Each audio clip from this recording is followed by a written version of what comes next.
Pertama adalah protagonis ya teman-teman. Kalau protagonis itu adalah biasanya adalah tokoh utama ya. Tokoh utama sebuah novel itu umumnya adalah tokoh yang protagonis gitu. Jadi tokoh protagonis itu umumnya adalah pusat perhatian dari sebuah novel dan juga bahkan penggerak utama dari sebuah novel ya teman-teman. Dan pada umumnya adalah tokoh yang baik ya dalam sebuah novel itu. Protagonis itu tokoh yang baik ya, karena tokoh itulah menjadi sentral dari sebuah novel gitu ya. Jadi itu yang pertama ya teman-teman ya, tokoh protagonis gitu. Kemudian kedua adalah tokoh antagonis ya teman-teman.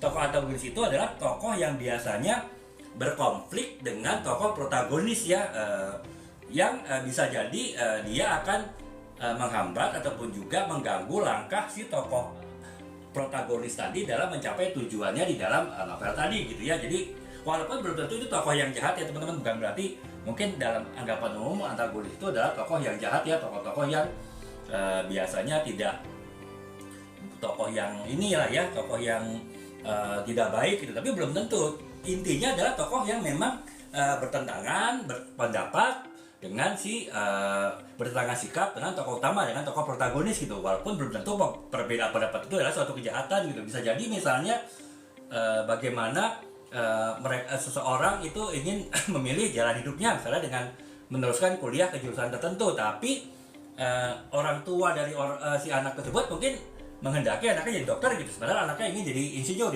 jadi bekerja di teknik mesin gitu. Itu kan berarti nanti seorang tua itu mungkin akan berusaha mempengaruhi si anaknya tadi untuk merubah pilihannya dari teknik mesin menjadi kedokteran. Itu kan berarti kan si orang tua tadi itu sebenarnya adalah tokoh antagonis ya teman-teman.